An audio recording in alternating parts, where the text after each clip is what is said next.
The boss offered 50 grand for my breast milk. I thought he was a freak wanting to take it home for a kid. That was until I saw him, body limp and weak, chugging my milk like it was an elixir of life. Only then did I realize he needs human milk to survive. Later, the price tag hit $500,000. The catch? He wanted it straight from the source. For the money, I said yes. Then came the day he asked, for $5 million, would you let me? My boss called me in. I was shaking, sweating, terrified he was going to fire me. If I got canned, I was dead. Zero income. Back when I was pregnant with my daughter, Bella, my old company forced me to resign. The hospital bills and NICU costs wiped out what little savings I had tucked away. I was reduced to begging my husband, Travis, for cash. Every time I asked, it was a fight. He'd bitch about this, complain about that. Don't buy that, that's unnecessary. And finally, the classic line, I'm broke too, Chloe. Thank God my tits were heavy with milk. I could breastfeed, saving us on formula. But Bella's diapers cost money. Clothes cost money. Every onesie she owns is too tight now. Winter is coming to Chicago, and she needs a coat. If luck hadn't landed me this job, my baby would be shivering in wet diapers. You don't need to be nervous, the boss said, sitting across from me. His voice was smooth, gentle.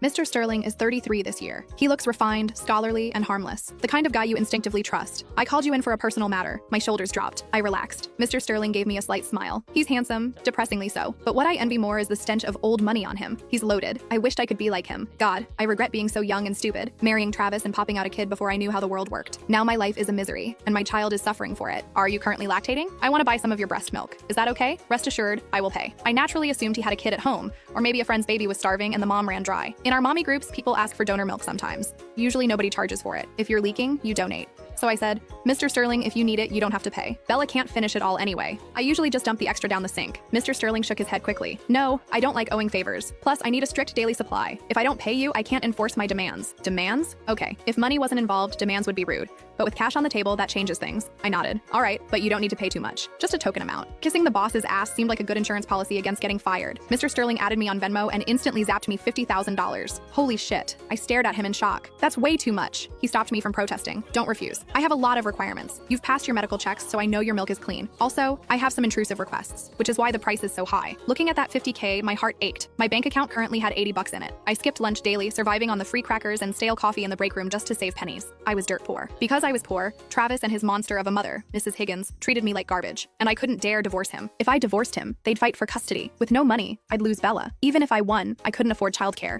which meant relying on my mother-in-law to watch her. Leaving Travis meant renting my own place. More money I didn't have. I regretted being young and dumb. I jumped into marriage and motherhood blind. Now I was trapped in quicksand. But this $50K? This money solved a huge chunk of my problems. Mr. Sterling laid out his rules. First, you need to pump here in my private office every day. Nowhere else. I need to ensure the milk is sterile and safe. That made sense. Rumor had it Sterling came from a billionaire family. Rich people are paranoid about getting poisoned. Second, to guarantee the nutritional value, you must eat 3 meals a day prepared by my personal chef. Wow, rich people are difficult. But this was good for Bella's milk quality.